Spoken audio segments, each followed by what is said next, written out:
Hallelujah. Hallelujah. आमेन आमेन। Wonderful. सो जैसे कि आप सभी लोग शीर्षक से देख सकते हैं कि आज हम शुरू कर रहे हैं the book of first John, यानी कि पहला यूहन्ना का किताब, जो कि हम देखते हैं बाइबल में सेकंड लास्ट बुक लेटर्स हैं।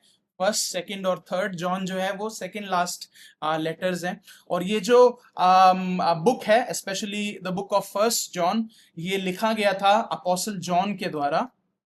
और हम देखते हैं कि ये अपोस्टल जॉर्ज जो है, ये उनके अंतिम के जो दिन होते हैं, जब वो एकदम बूढ़े हो जाते हैं और जब वो क्या बोलते हैं, अपने मिनिस्ट्री के आखिरी ईयर्स में होते हैं, तब वो इस किताब को लिख रहे होते हैं एज अ लेटर, एक एक पत्र के रूप में।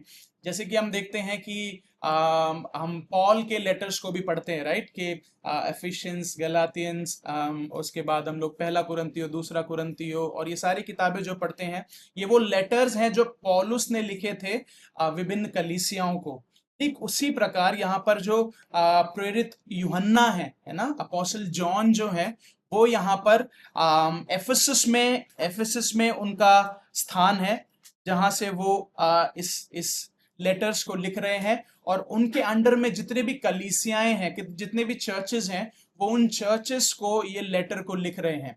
और इस लेटर के अंदर हम देखते हैं कि बहुत ही कुछ इंपॉर्टेंट विषयों के बारे में जो यूहन्ना है, जो जॉन है, अपोस्टल जॉन है, वो इससे डील करते हैं। ओके, सो ही इज जो अपोस्टल जॉन है, वो उन 12 चेलों में से भी थे जो यीशु मसीह ने इनिशियली चुने थे अपनी अपनी सेवकाई के समय में।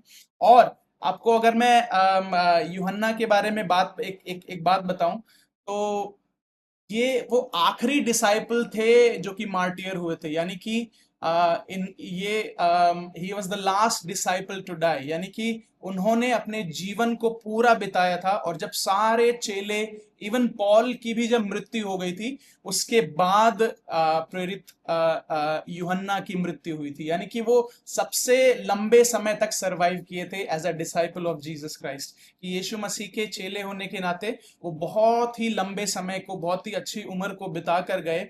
और उन्होंने, वो सबसे आखिरी डिसाइपल थे जिनकी मृत्यु हुई। So he was the last disciple of Jesus to die. Amen. और उनकी उम्र, it was more than even 100 years। ऐसा बोलते हैं कि वो 100 साल से भी ऊपर ही लिव्ड, उन्होंने जिया। ओके, सो जब हम देखते हैं यहाँ पर पहला यूहन्ना की जो किताब है, इसके अंदर हम देखते हैं जितने भी चैप्टर्स हैं और जो पूरा जो लेटर है, ये स्पेशली लिखा गया था एफेसस की कलीसिया के लिए। और और जो बाकी चर्चेस थे, उन सभी के लिए लिखा गया था, जो कि अपोस्टल जॉन के अंडर में थे। ओके, अब देखेंगे इसका पर्पस क्या था लिखने का। जो जो लेटर इन्होंने ये लिखा है, specially the book of first John, इसको लिखने का जो पर्पस था, है ना, उसका उद्देश्य क्या था, जिस कारण से उन्होंने लिखा था। सो उद्देश्य या फिर पर्पस,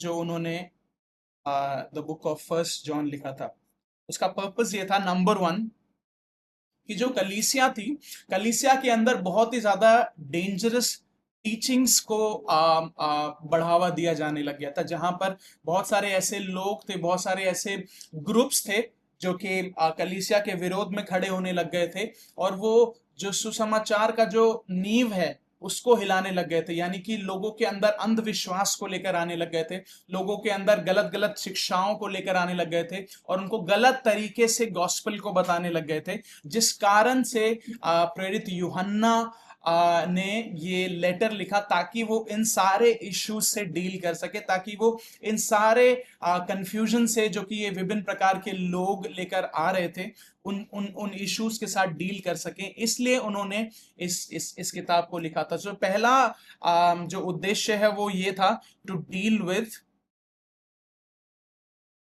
द रॉन्ग डॉक्ट्रिन, या हिंदी में अगर हम लिखेंगे तो लिखेंगे गलत शिक्षाओं को सही करने के लिए।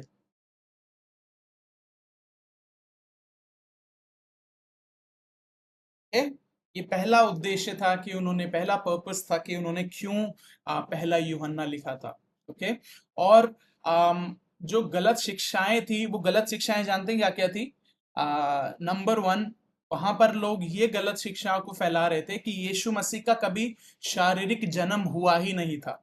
यीशु मसीह सिर्फ और सिर्फ एक आत्मिक व्यक्ति थे, यानी कि वो एक आत्मा थे, वो एक स्पिरिट थे, और कभी भी उनका शारीरिक रूप से जन्म ही नहीं हुआ, वो कभी भी संसार में आए ही नहीं। तो ये एक गलत शिक्षा थी जो कि जो वो विभिन्न प्रकार के लोग थे जो इस शिक्षा को कलीसिया में लेकर आ रहे थे।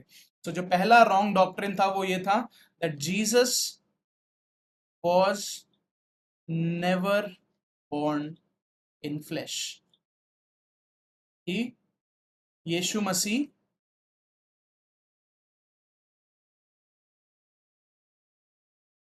का शारीरिक जन्म नहीं हुआ था। यानी कि लोग ऐसा बोलने लग गए थे, और ये जो गलत शिक्षक थे वो ऐसी शिक्षाएं देने लग गए थे कि सिर्फ और सिर्फ यीशु मसीह एक आत्मा है और उनका कभी भी शरीर में जन्म हुआ ही नहीं था। तो इस इश्यू से डील करने के लिए, इस गलत शिक्षा को चर्च से हटाने के लिए जो अपोस्टल जॉन थे, उन्होंने इस किताब को लिखा था, इस लेटर को लिखा था। ओके, दूसरा जो गलत शिक्षा दी जा रही थी, वो ये दी जा रही थी कि हमारा शारीरिक जीवन मैटर ही नहीं करता। हम एक बार बचा लिए गए हैं, हमारा आत्मा बचा लिया गया है, और इसका मतलब हम हमेशा के लिए बचा लिए गए हैं। अब हम शरीर में क्या करते हैं उससे कोई फर्क नहीं पड़ता, क्योंकि अब हमने उद्धार पा लिया है ना। एक तरीके से बोल सकते हैं कि वो एक गलत शिक्षा ये फैल रही थी कि वंस सेव्ड फॉरएवर सेव्ड, यानी कि हमने अब उद्धार पा लिया है, अब हम शरीर में कैसा भी जीवन जिए उससे कोई फर्क नहीं पड़ता, क्योंकि हमें स्वर्ग तो जाना ही है। तो ये एक गलत शिक्षा थी जिससे उन्होंने डील किया। So second issue was that एक तरीके से हम बोल सकते हैं कि फिजिकल लाइफ डजंट मैटर, या शारीरिक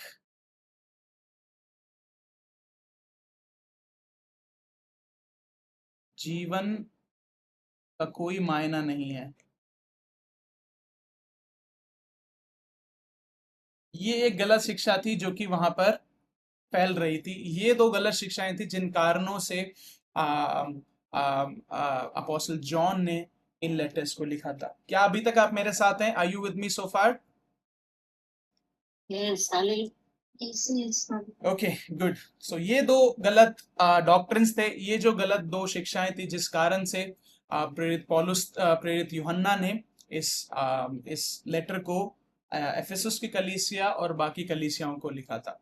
ओके, सो हम इसमें अब चैप्टर बाय चैप्टर हम इस किताब में आगे बढ़ेंगे, वन बाय वन करके हम एक एक चैप्टर्स के साथ डील करेंगे। सो आज जो हम पढ़ने जा रहे हैं वो है फर्स्ट जॉन चैप्टर नंबर 1, यानी कि पहला यूहन्ना उसका पहला अध्याय। ओके, सो हम उसको वचन को हिस्सों में बांट कर हम पढ़ेंगे ताकि हम अच्छे से उस वचन को समझ सके। ओके, सो मैं चाहूंगा हम में से कोई भी एक व्यक्ति, अगर कोई भी हिंदी बाइबल जिसके पास है, उसमें पहला यूहन्ना उसका पहला अध्याय 1 से लेकर आप पूरे पूरे चैप्टर को एक बारी पढ़ दीजिए। तो एनीबडी कैन रीड इट, कोई भी व्यक्ति पढ़ सकता है। The book of first John chapter 1। Yes,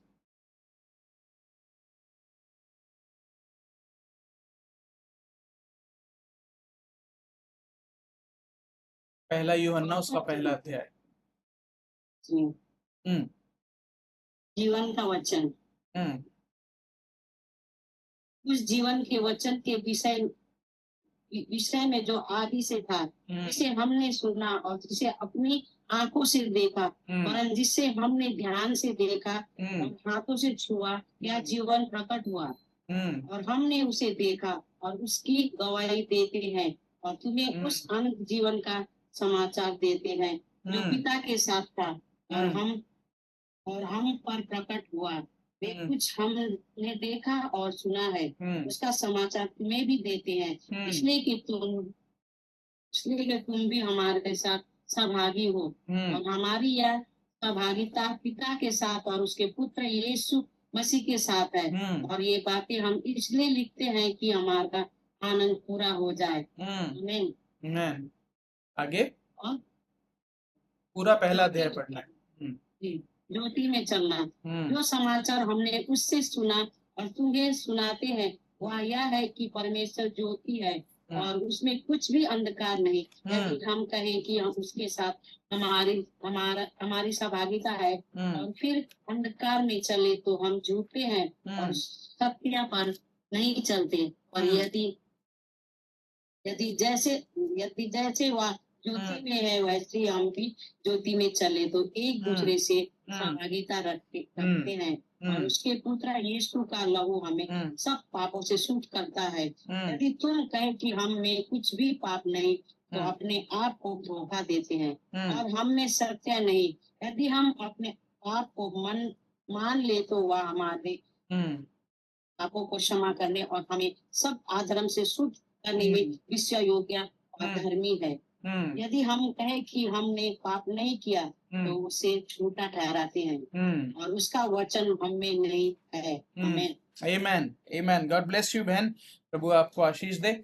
सो जब हम पढ़ते हैं फर्स्ट जॉन चैप्टर नंबर 1 यानी कि पहला यूहन्ना उसका पहला अध्याय, तो ये पहला अध्याय जो इसमें 10 वचन है, जो 10 वर्सेस हैं, वो 3 भागों में बटे हुए हैं। There are 3 divisions of the same chapter. Okay, पहला हम देखते हैं कि यहाँ पर वर्स नंबर 1 से लेकर 4 तक, और फिर देखते हैं हम वर्स नंबर 5 एंड देखते हैं हम वर्स नंबर 6 to 10। ओके, तो इन 3 भागों में, इन 3 हिस्सों में पहला यूहन्ना डिवाइडेड है। ओके, जहां पर पहले वचन से लेकर जो चौथा वचन है वो इसमें डील करता है कि यीशु मसीह का शरीर का जन्म है ना, कि यीशु मसीह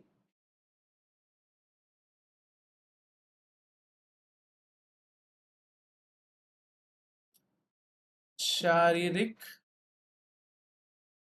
जन्म, या फिर हम इंग्लिश में बोल सकते हैं physical existence of Jesus Christ। Amen, hallelujah. आप फॉलो कर रहे हैं मुझे?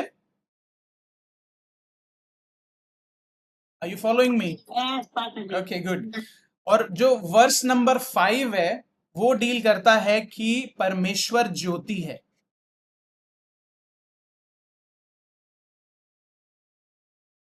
और God is light.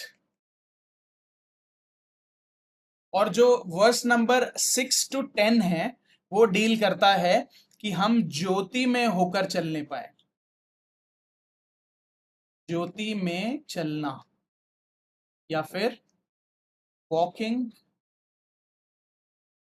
In the light. तो हम देखते हैं कि जो फर्स्ट चैप्टर है वो चैप्टर भी इन 3 हिस्सों में बटा हुआ है, इन 3 भागों में बटा हुआ है। पहला है पहले वचन से लेकर चौथे वचन तक, जिसमें यीशु मसीह के शारीरिक जीवन के बारे में बात हो रही है, physical evidence of Jesus. And then verse number 5 है जो एक ब्रेक देता है, जहां पर बताते हैं कि परमेश्वर एक ज्योति है। एंड देन वर्स नंबर 6 से लेकर 10 तक, 6 से लेकर 10वें वचन तक बताते हैं कि कैसे हमें वो यीशु मसीह जो ज्योति है उस ज्योति में होकर चलना है। ओके, तो अब जब हम देखते हैं पहले वचन से लेकर चौथे वचन तक, उसमें लिखा है कि जो हमने that which we have. Okay, मैं हिंदी में इसको निकाल लेता हूं, just a moment, so that मैं अच्छे से आपको बता सकूं।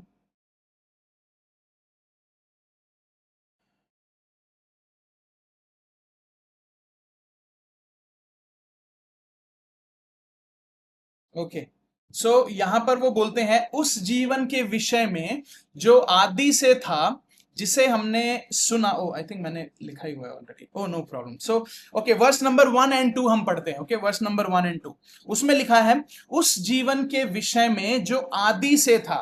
ओके, जो आदि से था, जिसे हमने सुना, जिसे हमने अपनी आंखों से देखा, जिसे हमने ध्यान से देखा, हाथों से छुआ, वह जीवन प्रकट हुआ। हमने उसे देखा, उसकी गवाही देते हैं और तुम्हें अनंत जीवन का समाचार देते हैं जो पिता के साथ था और हम पर प्रकट हुआ। इंग्लिश में लिखा है कि that which was from the beginning, which we have heard, which we have seen with our eyes, which we have looked, and with our hands we have touched. Hallelujah. तो आप देखिएगा, जैसे मैंने आपको बताया था कि जो वहां पर गलत शिक्षक थे, वो क्या शिक्षा दे रहे थे? गलत शिक्षा क्या दे रहे थे? कि यीशु मसीह का कभी जन्म ही नहीं हुआ, यानी कि यीशु मसीह सिर्फ और सिर्फ एक आत्मा थे, लेकिन उनका शारीरिक रूप से कभी जन्म ही नहीं हुआ। तो जो यूहन्ना है, वो अपने लेटर को शुरुआत करते ही क्या बोलते हैं कि वो परमेश्वर जो आदि से था, जिसे हमने देखा, जिसे हमने सुना, जिसे हमने छुआ और जिसके साथ हमने समय बिताया। मुझे एक बात बताइए, अगर परमेश्वर एक आत्मा होता तो क्या उसे देख पाते, या उसे टच कर पाते, या उसे कभी सुन पाते? तो यहां पर प्रेरित यूहन्ना पहले ही इस डाउट को, इस गलत शिक्षा को क्लियर कर देते, कैंसिल कर देते हैं कि हम एक टेस्टिमनी दे रहे हैं। बेसिकली जब प्रेरित यूहन्ना इस किताब को लिख रहे हैं तो एक टेस्टिमनी दे रहे हैं, पहले और दूसरे वचन के द्वारा वो एक गवाही दे रहे हैं कि हमने, यानी कि मैंने अपने आंखों से यीशु मसीह को देखा है, अपने कानों से यीशु मसीह की शिक्षाओं को सुना है, और मैंने अपने इन्हीं हाथों से मैंने परमेश्वर को छुआ है, प्रभु यीशु मसीह को छुआ है। तो यानी कि परमेश्वर, प्रभु यीशु मसीह शरीर में उत्पन्न हुआ, जो कि वचन देहधारी हुआ, इसका प्रमाण, इसका जो एविडेंस है, वो उन्होंने पहले ही अपनी गवाही में दे दिया कि जो पहली गलत शिक्षा है वो पहले से ही कैंसिल आउट हो गई, क्योंकि मैं खुद एक गवाह हूं जिसने यीशु मसीह को देखा है, जिसने यीशु मसीह को छुआ है, और जिसने यीशु मसीह के वचन को सुना है, उसके खुद के मुंह से सुना है। हालेलुया। तो यानी कि यहीं पर ये पहला डाउट और पहली गलत शिक्षा प्रेरित यूहन्ना ने क्लियर कर दिया कि हमने यीशु मसीह को सुना है, हमने यीशु मसीह को देखा है, और हमने यीशु मसीह को छुआ है, और हम उसके आई विटनेसेस हैं। हमने आंखों देखा, हमने यीशु मसीह को हमारे साथ चलते हुए देखा है। हालेलुया। अगर यीशु मसीह का शारीरिक जन्म नहीं होता ना, तो जो गॉस्पल्स है उसका कोई वैल्यू नहीं होता, यानी कि सुसमाचार का कोई वैल्यू नहीं होता। क्योंकि अगर यीशु मसीह कभी जन्मा ही नहीं होता तो वो कभी क्रूस पर ही नहीं जाता। अगर यीशु मसीह कभी जन्मा ही नहीं होता तो वो कभी मृत्यु ही नहीं होती उसकी, और कभी अगर यीशु मसीह जन्मा ही नहीं होता तो मृतकों में से वो जिलाए नहीं जाते। तो यानी कि जो सुसमाचार के प्रति जो गलत शिक्षाएं उस विरोध में उठ रही थी, उस शिक्षाओं को तोड़ने के लिए यहां पर प्रेरित यूहन्ना जो है, अपोस्टल जॉन जो है, वो पहले से ही इस शिक्षा से क्लियर कर दे रहे हैं कि यीशु मसीह का सचमुच में शरीर में जन्म हुआ था, क्योंकि यीशु मसीह को हमने देखा है। ध्यान से देखिए, यहां पर वो कहते हैं कि जिसे हमने सुना है, जिसे हमने अपनी आंखों से देखा है, ध्यान दिया है और हाथों से छुआ है। यानी कि वो पहले ही क्लियर कर देते हैं कि यीशु मसीह हमारे साथ साथ चला था, हमारे संग संग चला था, इसलिए हम ये गवाही दे सकते हैं, मैं एक गवाही दे सकता हूं कि मैंने यीशु मसीह को शरीर में देखा है। हालेलुया। तो यहां पर वो पहले और दूसरे वचन से ये क्लियर कर देते हैं। आमीन। सो अब देखिए, यीशु मसीह का जो जन्म था, जब प्रेरित यूहन्ना ने कहा कि जब यीशु मसीह को हमने देखा है, हम उसकी गवाही देते हैं, और वो अनंत जीवन का सुसमाचार देते हैं जो पिता के साथ और हम पर प्रकट हुआ। अब देखिए, यहां पर वो बताते हैं कि क्यों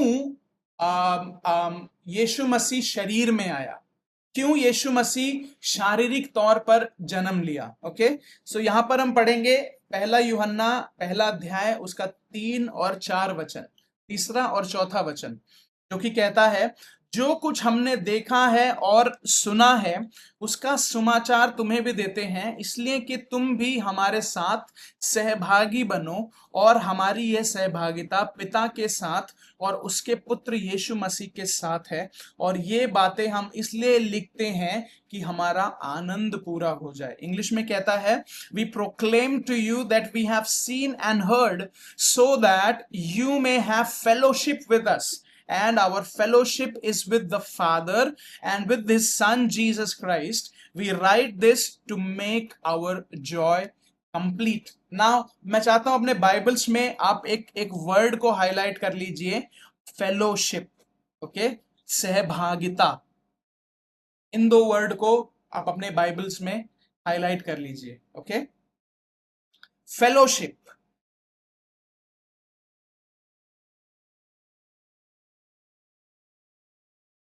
या फिर सहभागिता, या फिर हिंदी में हम एक और शब्द का इस्तेमाल करते हैं, संगति। ओके, परमेश्वर के साथ संगति।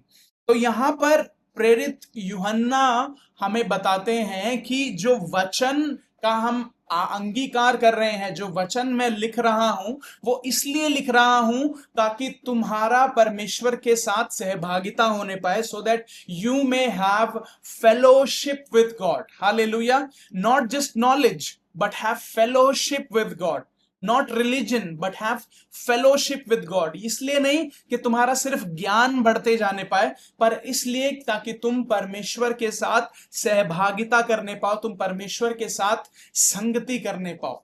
यहां पर मैं आप सभी को बताना चाहता हूं कि जो मसीह जीवन है ना, जो हमारा क्रिश्चियन लाइफ है, वो सिर्फ और सिर्फ ज्ञान बटोरने के बारे में नहीं है। वो सिर्फ इसलिए नहीं है कि हम सिर्फ बाइबल को पढ़ते जाएं, सिर्फ वचन हमारे अंदर जाने पाए और हम सिर्फ और सिर्फ हमारा ज्ञान बढ़ते जाने पाए, हमारा नॉलेज बढ़ते जाने पाए, नहीं। लेकिन वचन हमें इसलिए दिया गया है ताकि हम परमेश्वर के साथ फेलोशिप कर सके, ताकि हम परमेश्वर के साथ हम संगति कर सके, ताकि हम परमेश्वर के साथ सहभागी हो सके। हालेलुया। हम कई बार अपने आप को सिर्फ और सिर्फ परमेश्वर के बारे में इंफॉर्मेशन लेकर हम सीमित कर देते हैं। हम कई बार हमारा जो बाइबल पढ़ना है वो सिर्फ और सिर्फ परमेश्वर के ज्ञान के बारे में ही सीमित रह जाता है। लेकिन मैं आपको बताना चाहता हूं कि हमें परमेश्वर का वचन इसलिए दिया गया है ताकि हम परमेश्वर के साथ संगति कर सके, हम फेलोशिप कर सके। हालेलुया, आमीन। फेलोशिप कर सके, उसके साथ संगति कर सके, क्योंकि यही मकसद है कि यीशु मसीह हमारे बीच में वास किया। यही मकसद है कि यीशु मसीह हमारे बीच में आया, उसका जन्म हुआ और हमारे साथ उसने वास किया ताकि हम उसके साथ फेलोशिप कर सके।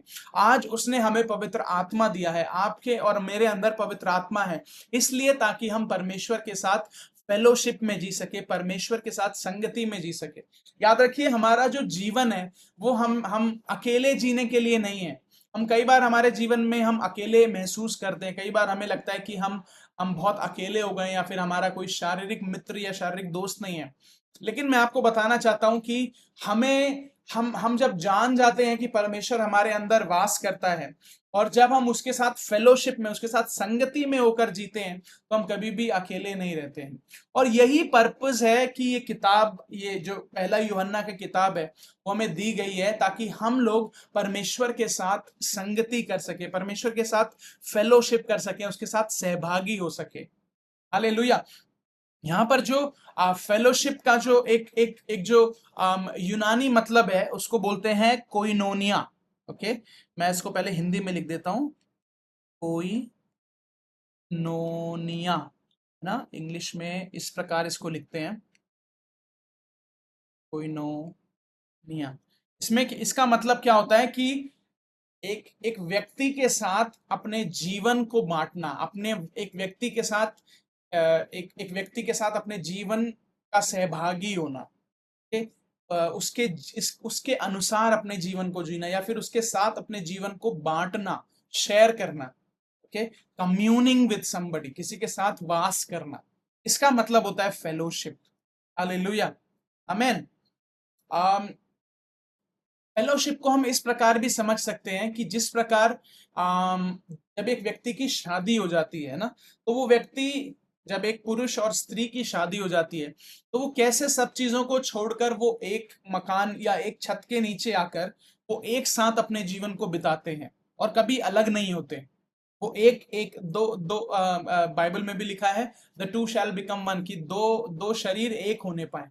हालेलुया। वही मतलब है फेलोशिप का, वही मतलब है संगति का, वही मतलब है सहभागिता का, वही मतलब है कोइनोनिया का, कि परमेश्वर और हम सहभागी होने पाए, परमेश्वर और हम साथ साथ अपने जीवन को बिताने पाए, परमेश्वर और हम एक अपने जीवन को शेयर करने पाए, बांटने पाए एक दूसरे के साथ। इसीलिए परमेश्वर हमारे अंदर वास करता है, इसीलिए प्रभु यीशु मसीह ने पवित्र आत्मा हम सभी को दिया है ताकि हम उसके साथ फेलोशिप में होके जी सके, उसके साथ हम लोग सहभागी होके जीने पर जी सके, उसके सिर्फ और सिर्फ वचन का ज्ञान हमारे अंदर ना हो, लेकिन हम परमेश्वर के साथ सहभागी होने पाए, हमारा फेलोशिप परमेश्वर के साथ होने पाए। आमेन। क्या हम साथ हैं अभी तक? Amen. Okay, wonderful. उसके बाद हम देखते हैं, जैसे मैंने बताया था कि जो दूसरा भाग है, the second part of the first chapter, यानी कि पहला अध्याय का जो दूसरा भाग है वो ये है कि गॉड इज लाइट, कि परमेश्वर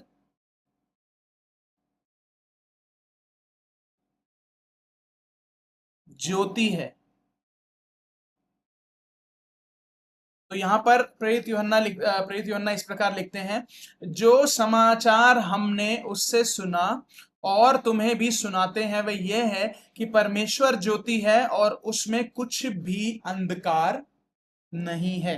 हालेलुया। इंग्लिश में लिखा है, this is the message we have heard from him and declare to you, God is light and in him there is no darkness. God is light and in him there is no darkness at all. कि परमेश्वर ज्योति है और उसमें कोई भी अंधकार नहीं है। हालेलुया।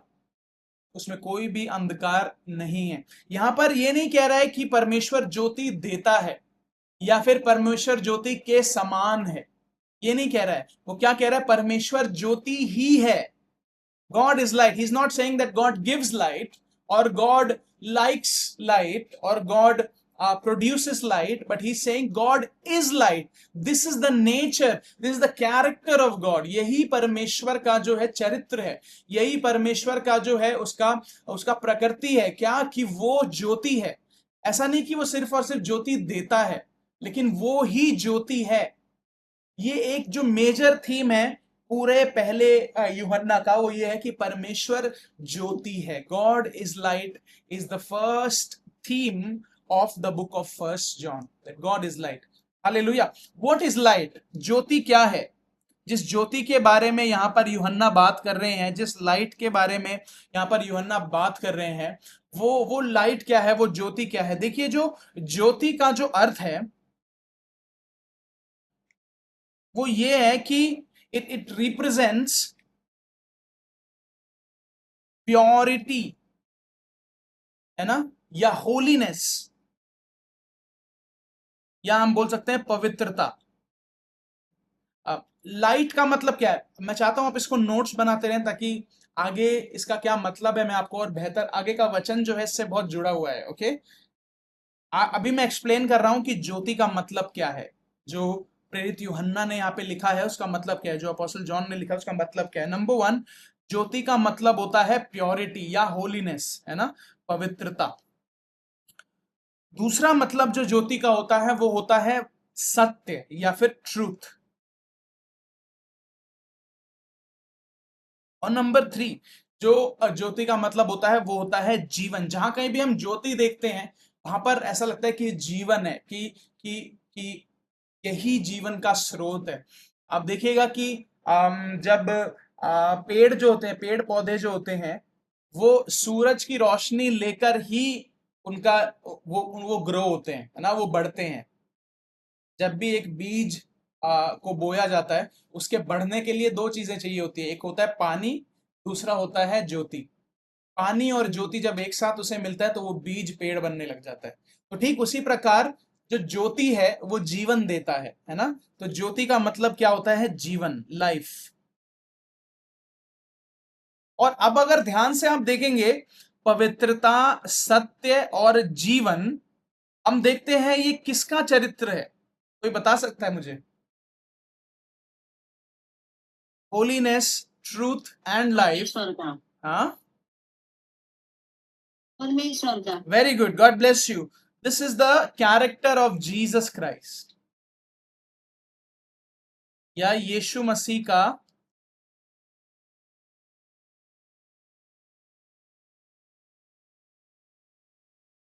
ये चरित्र है ना? यीशु मसीह ने वचन में क्या कहा कि मार्ग, सत्य और जीवन मैं ही हूं। हालेलुया। तो यानी कि यहां पर यीशु मसीह जब वो बोल रहा है ना कि परमेश्वर ज्योति है, तो यानी कि वो क्लियर कर रहा है कि परमेश्वर कौन है? यीशु मसीह ही है, क्योंकि ये ज्योति क्या है? ज्योति यीशु मसीह ही है। Hallelujah, amen. और उसमें कुछ भी अंधकार नहीं है। There is no darkness in him at all. कई बार हम सोचते हैं कि परमेश्वर के अंदर हो सकता है थोड़ा बहुत अंधकार हो, या फिर परमेश्वर कई बार हमारे अंदर हमारे जीवन में बीमारियों को भी लेकर आता है। परमेश्वर कई बार हमारे जीवन में सफरिंग्स को, सताव को लेकर आता है। लेकिन मैं आपको बताना चाहता हूं, परमेश्वर इनमें से कुछ भी नहीं करता, क्योंकि परमेश्वर के अंदर अधार्मिकता नहीं है, परमेश्वर के अंदर अंधकार नहीं है। इसीलिए वो इन सब चीजों को हमारे जीवन में लेकर नहीं आता। इसीलिए कभी भी आपके जीवन में बीमारी आए, कभी भी आपके जीवन में कोई गलत काम हो, तो याद रखिए वो कभी भी परमेश्वर की ओर से नहीं है, वो शत्रु की ओर से है। तो हमेशा हमें उसे कंडेम करना है, हमेशा उसे हमें कैंसिल करना है, हमेशा उसे डांट के भगाना है। कभी भी ये नहीं बोलना है, ओ परमेश्वर हो सकता है आप मुझे इस बीमारी के द्वारा कुछ सिखा रहे हैं। ऐसा कभी नहीं हो सकता। कभी भी परमेश्वर हमें सता के या दंड देकर या पनिशमेंट देके हमें कभी नहीं सिखाता। हमेशा वो प्रेम से सिखाता है, सही शिक्षा के द्वारा हमें सिखाता है। हालेलुया, आमेन। तो इसीलिए उसने क्लियर किया कि परमेश्वर ज्योति है और उसमें कुछ भी अंधकार नहीं है, कुछ भी ईवल नहीं है, कुछ भी अनराइचियसनेस नहीं है। हालेलुया, आमेन। उसके बाद हम देखते हैं यहां पर जो तीसरा भाग है ऑफ द फर्स्ट चैप्टर, पहले अध्याय का जो तीसरा हिस्सा है वो ये है, ज्योति में होकर चलना। हालेलुया। ये हमें ज्योति में होकर चलना, या फिर walking in the light. Hallelujah, amen. क्या आप मेरे साथ हैं? Praise the lord, hallelujah, amen.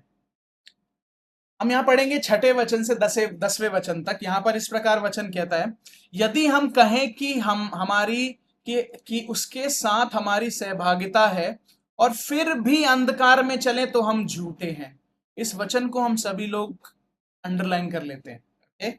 English में लिखा है, if we claim to have fellowship with him yet walk in darkness we lie and do not live out truth. और सत्य पे नहीं चलते हैं। हालेलुया।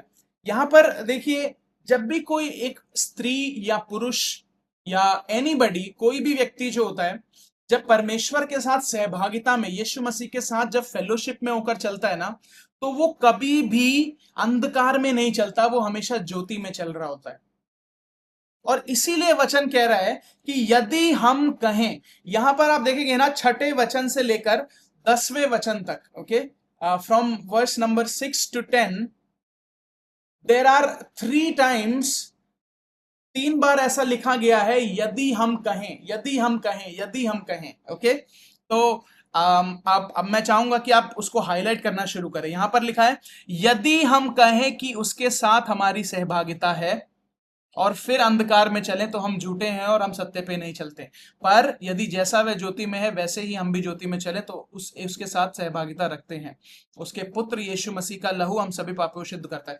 फिर उसके बाद दोबारा लिखा गया है, यदि हम कहें कि हम में कुछ भी पाप नहीं है तो हम अपने आप को धोखा देते हैं।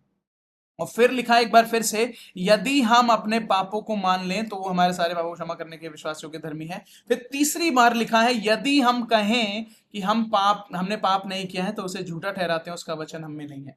There are 3 false claims. यहां पर तीन बार जो है गलत तरीके से क्लेम्स किया गया है। क्लेम्स को हिंदी में क्या बोलते हैं, आई डोंट नो। हाँ, 3 बार गलत दावे किए गए हैं। क्या पहला दावा क्या है? ये हम सभी के लिए, हम सभी लोग ये दावे करते हैं, इसीलिए वचन हमारे लिए लिखा गया है। ओके, ध्यान से सुनिएगा इस वचन को। पहला दावा हम क्या करते हैं कि हम परमेश्वर के साथ सहभागिता करते हैं, लेकिन फिर भी हम अंधकार में चल रहे हैं। हालेलुया, आमीन। अगर हम परमेश्वर के साथ सहभागी हो रहे हैं तो हम अंधकार में चल ही नहीं सकते। याद रखिए, एक ही सोते से कभी भी मीठा पानी और कड़वा पानी नहीं आता। या तो एक सोते से कड़वा पानी आएगा या एक सोते से मीठा पानी आएगा। या हम ये भी बोल सकते हैं कि एक ही आम, आम, आ, एक ही एनीथिंग वी कैन से, एक ही सोते से मीठा पानी या कड़वा पानी नहीं आता। या फिर एक ही जुबान से हम जीवन और मृत्यु को नहीं बोल सकते। या तो जीवन बोलेंगे या मृत्यु बोलेंगे। तो या तो हम परमेश्वर के साथ फेलोशिप में चल रहे हैं या फिर हम नहीं चल रहे हैं। क्योंकि यहां पर ये कह रहा है कि यदि हम कह रहे हैं, यदि हम ये दावा कर रहे हैं कि हम यीशु परमेश्वर के साथ सहभागिता करते हैं और फिर भी हम उसमें नहीं चल रहे हैं, तो क्या है, क्या कह रही है हम लोग, क्या है फिर बाइबल क्या कह रही है?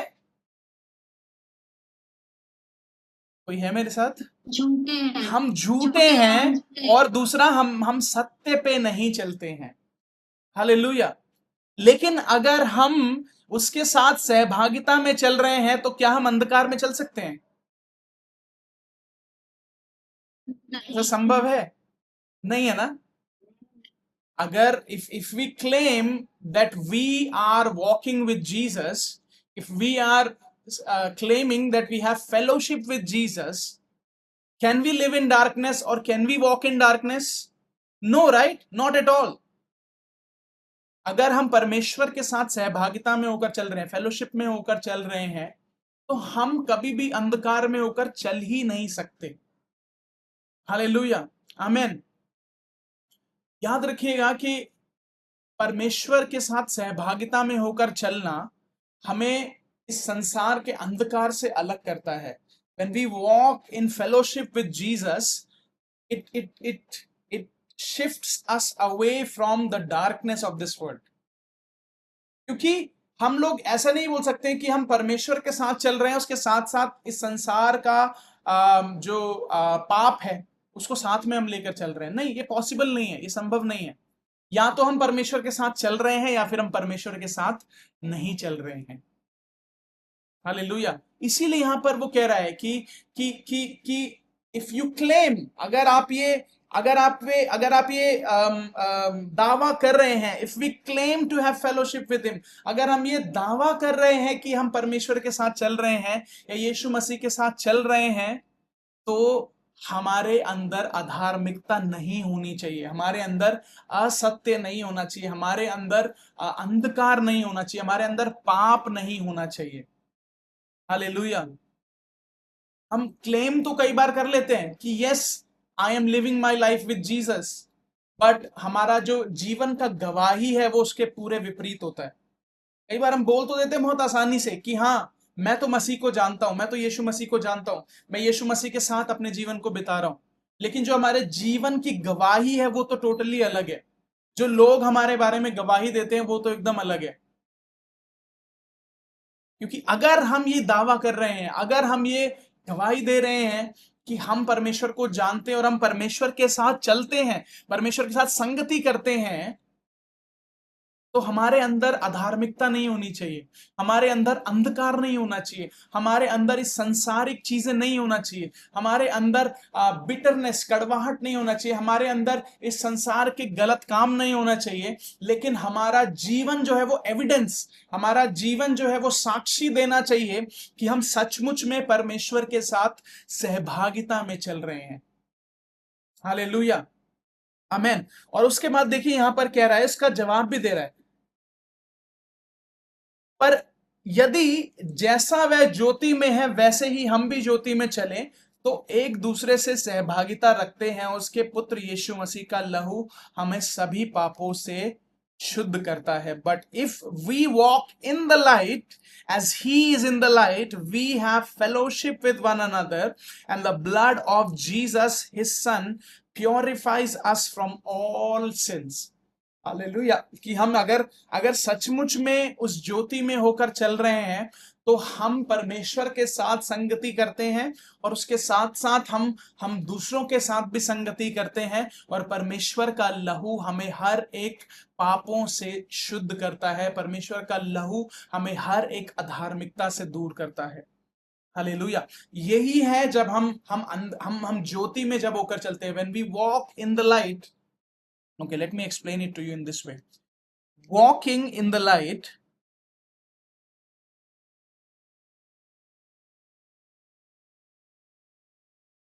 या फिर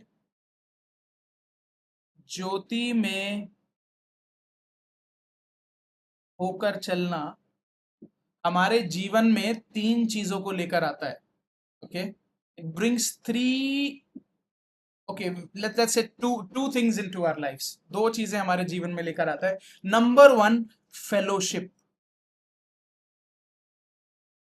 Number 2, it is that Jesus, the blood of Jesus purifies us from all sins. की यीशु मसीह का लहू हमें हर एक fellowship, संगति या सहभागिता. और दूसरा कि हमें यीशु मसीह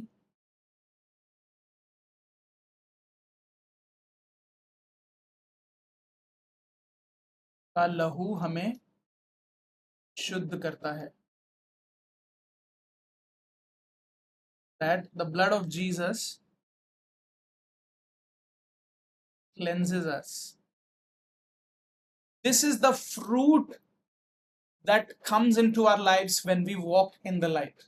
ये वो फल है जब हम ज्योति में होकर चलते हैं. तो ये 2 फल हैं जो हमारे जीवन में उत्पन्न होते हैं. क्या? एक तो है संगति या सहभागिता, और दूसरा यीशु मसीह का लहू हमें शुद्ध करता है. ओके, संगति जो है वो 2 तरीके से हमारे जीवन में आती है. Okay, number 1, it is the fellowship with Jesus.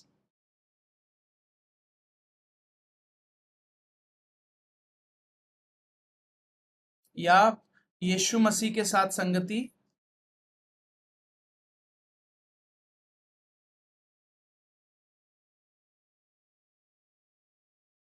और दूसरा एक दूसरे के साथ संगति या फिर फेलोशिप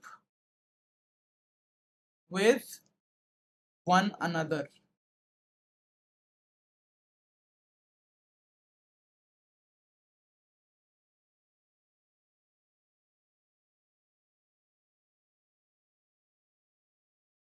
Okay. जब हम ज्योति में होकर चलते हैं तो हमारे जीवन में क्या आता है? नंबर 1, फेलोशिप आता है. मेरे साथ मिलकर बोलिए, फेलोशिप. और हिंदी में सहभागिता.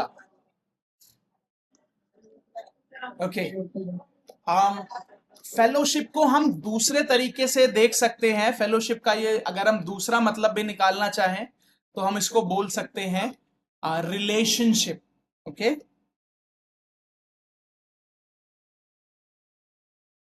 या फिर हिंदी में हम इसको बोल सकते हैं संबंध. ज्योति में चलने से हमारे जीवन में परमेश्वर के साथ संबंध होता है, या it brings relationship with God, it brings fellowship with God. Hallelujah. कि हम परमेश्वर के साथ संगति करने पाते हैं. जब हम ज्योति में होकर चल रहे हैं ना, तो हम परमेश्वर के साथ संगति करते हैं, या परमेश्वर के साथ हमारा रिश्ता बनता है. और उसके परिणाम स्वरूप, क्योंकि हमारा रिश्ता परमेश्वर के साथ बन रहा है, तो हमारा रिश्ता एक दूसरे के साथ भी बनता है.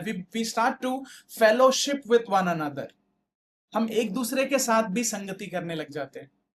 ओके, अब मैं आपको इसका प्रैक्टिकल एग्जांपल देता हूं. ओके, हम कलीसिया में एक दूसरे के साथ संगति जानते हैं किस लिए करते हैं? क्योंकि हम वीकडेज में परमेश्वर के साथ संगति करते हैं. हमें एक दूसरे के साथ संगति करने का जो मोटिवेशन है, उसका जो उत्सुकता है, वो तभी आती है जब हम परमेश्वर के साथ पूरे वीक में हम बने हुए होते हैं, परमेश्वर के साथ हम लोग जब संगति कर रहे होते हैं। आप देखिएगा, अगर आप परमेश्वर के साथ जुड़े हुए नहीं है ना, तो संडे को आपको चर्च में आने का भी मन नहीं करेगा, संडे को आपको एक दूसरे के साथ संगति करने का भी मन नहीं करेगा। उसका कारण पता है क्या है? क्योंकि आप परमेश्वर के साथ अपने दिनचर्या में संगति नहीं कर रहे हैं। अगर आप परमेश्वर के साथ दिनचर्या में संगति कर रहे हैं ना, तो आपका एक दूसरे के साथ संगति करने का मन करेगा, तब आपको संडे चर्च आने का मन करेगा। क्यों? क्योंकि अब आप परमेश्वर के साथ संगति कर रहे हो। इसका दूसरा तरीका ये भी है समझने का कि जब हमारा रिश्ता परमेश्वर के साथ अच्छा होता है ना, तो हमारा रिश्ता एक दूसरे के साथ भी अच्छा होता है। कई बार हम लोग बहुत सारे सवाल पूछते हैं कि हमारा रिश्ता एक दूसरे के साथ अच्छा क्यों नहीं है, कलीसिया में लोग एक दूसरे से लड़ क्यों रहे हैं, कलीसिया में एक दूसरे में प्रेम क्यों नहीं है, कलीसिया में हम एक दूसरे के साथ भाईचारे में होकर क्यों नहीं जी पा रहे हैं, कलीसिया में हम एक दूसरे के साथ प्रेम में या फेलोशिप में होकर क्यों नहीं जी पा रहे हैं, या फिर आजकल पति पत्नी में प्रेम क्यों नहीं है, आजकल पति पत्नी में अच्छा संबंध क्यों नहीं है, आज लोग अच्छे दोस्त क्यों नहीं बना पा रहे हैं, लोगों का एक दूसरे के साथ संबंध क्यों खराब होता जा रहा है। उसका कारण पता है, प्राइमरी रीजन उसका जानते हैं क्या है? क्योंकि आपका रिश्ता परमेश्वर के साथ अच्छा नहीं है। अगर आपका परमेश्वर के साथ रिश्ता अच्छा है ना, तो आपका लोगों के साथ भी रिश्ता अच्छा होगा। क्या मैं किसी से बात कर रहा हूं इस वक्त? हेलो, आमीन। प्राइमरी रीजन हमारा एक दूसरे के साथ कड़वाहट का ये है, या अशांति का ये है, कि हमारा परमेश्वर के साथ रिश्ता अच्छा नहीं है। क्योंकि वो ही हमारे एक दूसरे के साथ रिश्ते का जो सोर्स है, वही परमेश्वर से आता है। अगर हमारा परमेश्वर के साथ अच्छा फेलोशिप है, प्रतिदिन हमारे दिनचर्या में अगर हम परमेश्वर के साथ फेलोशिप कर रहे हैं, तो हमारा एक दूसरे के साथ फेलोशिप भी बहुत ही शांतिपूर्वक और प्रेम से भरा हुआ होगा। और अगर हमारा परमेश्वर के साथ रिश्ता अच्छा है और प्रतिदिन हमारे दिनचर्या में हम परमेश्वर के साथ रिश्ते में अच्छे हैं, तो नेचुरली हमारा एक दूसरे के साथ रिश्ता अच्छा होगा। चाहे वो हमारा पति पत्नी का रिश्ता हो, चाहे वो हमारा एक दोस्त का दूसरे दोस्त के साथ रिश्ता हो, या फिर हमारा एक भाई का एक बहन के साथ रिश्ता हो, या फिर हमारा कलीसिया में एक बिलीवर का दूसरे बिलीवर के साथ रिश्ता हो, वो तभी शांति में हो पाएगा, वो तभी प्रेम में हो पाएगा, अगर हमारा रिश्ता प्रभु यीशु मसीह के साथ हमारे प्रतिदिन के दिनचर्या में अच्छा है। और उसके अपोजिट, उसके विपरीत में, अगर हमारा परमेश्वर के साथ रिश्ता अच्छा नहीं है, तो ना ही हमारा चर्च आने का मन करेगा, ना ही हमारा संगति करने का मन करेगा, ना ही हम एक दूसरे के साथ अच्छी तरीके से शांति और प्रेम में जी पाएंगे। आज के समय में जो हम देख पा रहे हैं, इवन मसीह घरों में भी जो लोग कहते हैं, जो लोग क्लेम करते हैं, जैसे कि यहां पर यूहन्ना ने बताया ना, if we claim to have fellowship with him, कि यदि हम कहें कि हमारी, यानी कि बहुत सारे लोग हैं हम में से जो दावा करते हैं कि हम तो परमेश्वर को जानते हैं, हम तो परमेश्वर के द्वारा बचाए गए हैं, हमने बपतिस्मा लिया है, हम अन्य भाषा में भी बात करते हैं, लेकिन हम प्रतिदिन में परमेश्वर के साथ फेलोशिप नहीं करते हैं। तो बाय डिफॉल्ट आपका एक दूसरे के साथ फेलोशिप खराब होगा। चाहे वो आपका पर्सनल रिलेशनशिप्स हो, चाहे वो आपके प्राइवेट संबंध हो एक दूसरे के साथ अपने घर परिवार में, या फिर आपके कलीसिया में बाहरी रूप से बाहरी सर्कल्स में आपके रिश्ते हो, वो सारे रिश्ते खराब होंगे अगर आपका परमेश्वर के साथ रिश्ता अच्छा नहीं है। Hello, am I speaking to somebody? Praise the lord, amen. तो अगर याद रखिए, अगर आपको एक दूसरे के साथ रिश्ता अच्छा करना है, तो परमेश्वर के साथ रिश्ता अच्छा करने से शुरुआत करिए। Hallelujah, amen. Walking in the light, ज्योति में होकर चलने का मतलब क्या है? पहला, कि हम परमेश्वर के साथ फेलोशिप करते हैं, और दूसरा, परमेश्वर की फेलोशिप के अनुसार हम लोग एक दूसरे के साथ भी फेलोशिप करने पाते हैं। आमेन। ज्योति में चलने से दूसरा फल हमारे जीवन में क्या आता है? कि प्रभु यीशु मसीह का लहू हमें हर एक पाप और अधार्मिकता से साफ करता है या धोता है ना? It says in the word, right? और उसके पुत्र का लहू हमें सब पापों से शुद्ध करता है। The blood of Jesus his son purifies us from all sin. Hallelujah. याद रखिए, आप और मैं अभी तक सिद्ध नहीं हुए, अभी तक परफेक्ट नहीं हुए। हम अभी भी प्रभु यीशु मसीह के लहू के द्वारा धोए जा रहे हैं। अभी भी परमेश्वर हमें साफ करते जा रहा है, अभी भी परमेश्वर हमें धोता जा रहा है, अभी भी परमेश्वर हमें हमें बनाता जा रहा है, अभी भी परमेश्वर हमें सिद्ध करता जा रहा है। इसीलिए यहां पे लिखा है वॉकिंग इन द लाइट, ज्योति में होकर चलना। जब हम चलते जाएंगे ना, धीरे धीरे चलते जाएंगे, तो अपने अपने डेस्टिनेशन के, अपना जो हमारा डेस्टिनेशन को हिंदी में क्या बोलते हैं, हमारा जो गंतव्य स्थान है उस तक हम पहुंचने पाएंगे, हमारे गोल तक हम पहुंचने पाएंगे अगर हम धीरे धीरे उसके साथ संगति में चलने पाए। और जब हम चलते जाएंगे, चलने का मतलब क्या है, हम शुद्ध होते जा रहे हैं। चलते रहने का मतलब क्या है कि हम उसके साथ फेलोशिप करते जा रहे हैं। चलते रहने का मतलब क्या है कि हम लोग अपने लक्ष्य की ओर बढ़ते जा रहे हैं, हम परमेश्वर की ओर, अपना स्वर्गीय चीजों पे ध्यान लगाकर हम चलते जा रहे हैं। चलने का मतलब यही है, वॉकिंग इन द लाइट, ज्योति में चलना का मतलब ही यही है कि हम लोग धीरे धीरे प्रभु यीशु मसीह के लहू के द्वारा हम शुद्ध होते जा रहे हैं और परमेश्वर के साथ हम लोग फेलोशिप करते जा रहे हैं। Okay, that was the first claim. Okay, अब जल्दी से हम आगे बढ़ते हैं, अब खत्म करने वाले हैं। और यदि हम कहें कि हम में कोई भी पाप नहीं है तो अपने आप को धोखा देते हैं। बहुत सारे लोग हैं जो हम अपने आप को कई बार धोखे में रखते हैं कि हमारे अंदर तो कोई पाप ही नहीं है। ये दूसरा दावा है, गलत दावा है जो हम करते हैं। पहला गलत दावा क्या था, कोई बता सकता है? फर्स्ट फॉल्स क्लेम या झूठा दावा, याद है क्या था अभी जो बताया था मैंने आपको? वचन को फिर से पढ़िए, छठा वचन फिर से पढ़िए। यदि हम कहें कि हम उसके साथ सहभागी हैं और फिर भी अंधकार में चलते हैं, यानी कि हम कहते हैं, पहला झूठा दावा हम क्या करते हैं, हम संगति करते हैं परमेश्वर के साथ,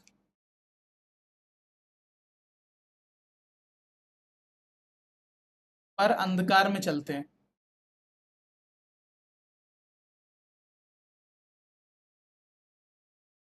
या फिर we claim that we fellowship with Jesus,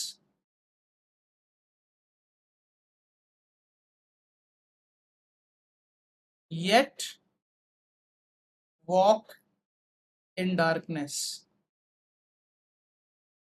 okay, दूसरा दावा क्या करते हैं, सेकंड फॉल्स क्लेम, वचन में देख के बताइए।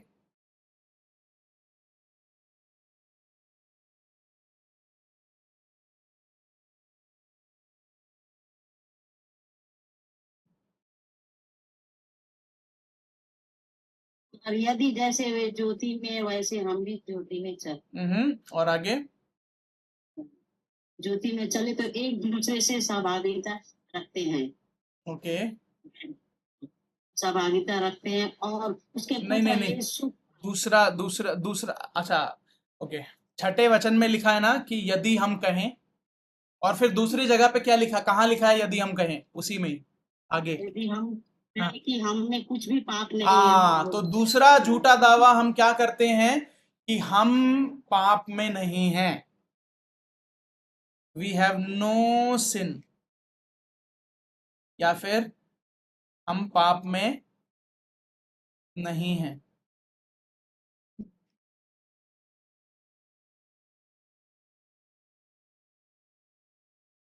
ये उन लोगों के लिए है जब जो ये मान चुके हैं अपने हृदय में कि अब हमें परमेश्वर की जरूरत नहीं है और अब हम पहले से ही सिद्ध हो चुके हैं और हमने उद्धार को पा लिया है।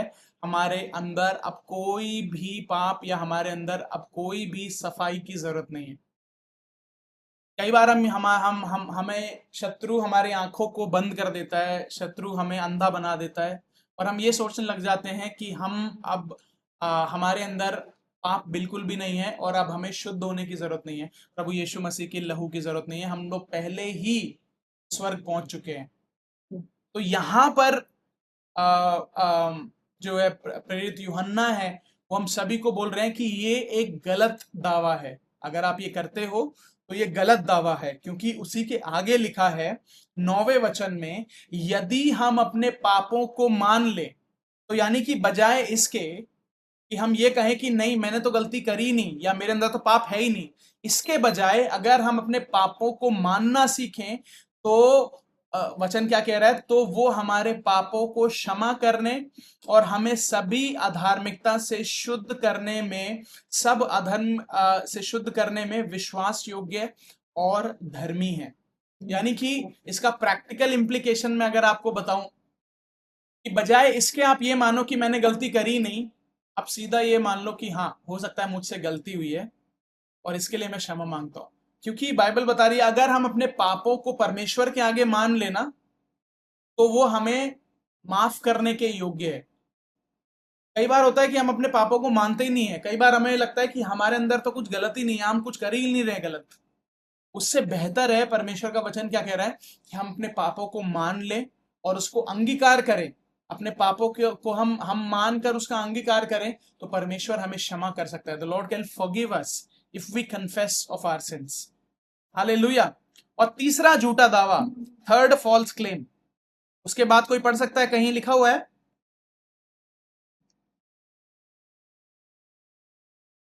तीसरा झूठा दावा,